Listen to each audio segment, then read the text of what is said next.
Hi, my name is Brandon Coker. I am from Atlanta, Georgia, more specifically a little town called Griffin, Georgia. You've never heard of that, that's fine, but that's where I'm from. My mom and dad still live there. Cute little place. Right now I'm a drummer, and I'm currently playing drums for Mr. David Crowder on the Winter Jam Tour, which is exactly where we are right now at George Mason University here in Virginia. So if you see anybody with painted faces walking around behind me, sorry about that. Can't nothing do about that.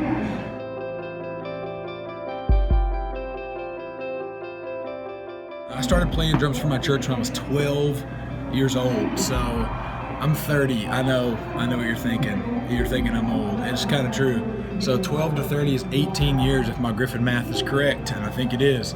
So yeah, 18 years of playing worship music almost exclusively. So.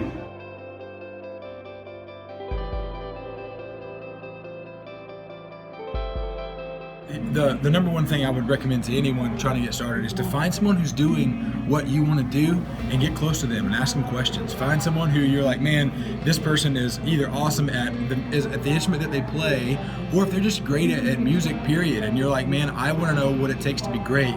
Usually great musicians and great leaders know what it takes to be great.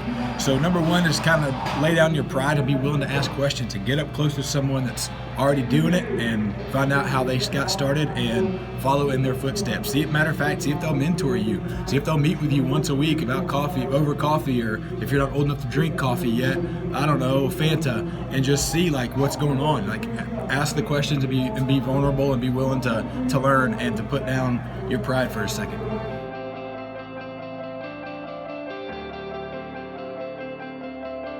People always ask me how I got where I am and how I ended up playing drums for a living. And I don't know that this is the only answer, but one of the answers I always give is be committed to your local church. If you commit to twice a month being at whatever instrument you're playing, you need to show up on time. You need to show up prepared. You need to ask how you can help. You need to be involved in whatever capacity that they'll let you be involved in.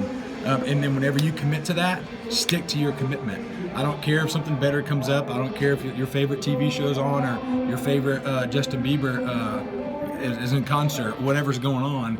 You got to say no. Like, I'm going to stay true to my commitment. And I think that does a couple things. Number one, obviously, it helps the local church to have somebody they can rely on. But number two, it makes you a person of your word. It helps you to be someone that whenever you say you're going to do something, you do it. And that's just a good characteristic to develop in life. So that's what I would tell anyone starting out, or even once you've committed into your deal, like stay there and be there and do that.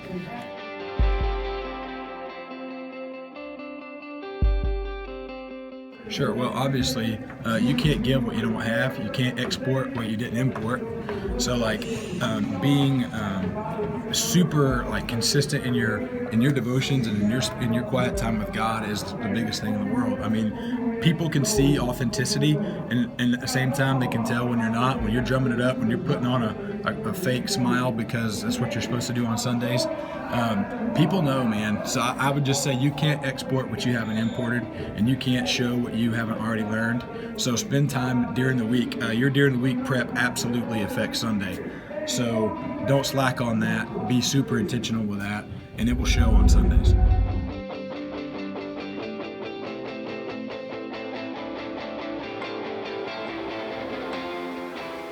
One of the greatest things anyone ever told me when I first started songwriting was, don't be afraid to sound stupid. Throw stuff out there, give it a try. No idea is a dumb idea. Now, you may be able to find better ideas, you may be able to beat the idea, but there's no such thing as a bad idea. You have to be willing to just throw things out there, and again, make yourself vulnerable. That's the hardest part of anything, honestly, is to say, hey, here's something that I care about, or something that started in me. What do you think of it? Like that's the hardest thing in the world to do, but it's the most beneficial at the same time, because you're never going to write the greatest song in the world without writing, honestly, probably the crappiest song in the world. And so you got to start somewhere, and you have to be willing to throw yourself out there, and that's just a big risk to take. Most people don't want to do that, but I think the number of great ideas that are just dead and dying because people are unwilling to throw them out there is probably astounding. So don't be one of those statistics. Open your mouth, write it down, just take the chance.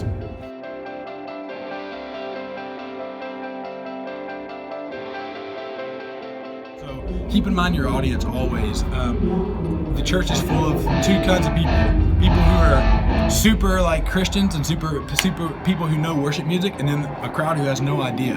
You need to try to write songs as best you can that are clear to both camps. You need to write songs that Christians understand. You need to write songs that non-Christians can at least have handles on and can kind of understand. If you talk about a whole bunch of stuff that's really high and lofty and spiritual, then the person who doesn't know God at all is going to be lost. But at the same time, if you just talk about Dr. Seuss lyrics and you just throw out the sweetest, most overused things in the world, Christians will be bored. So at the same time, you have to remember who you're singing to and who you're writing for, and try to run that filter through it as well. If you're primarily writing songs for teenagers, then keep in mind what teenagers like to talk about, what they like to listen to. And if you're writing for adults, same thing. So always keep your audience in mind when you're writing songs. It'll affect the song that you write.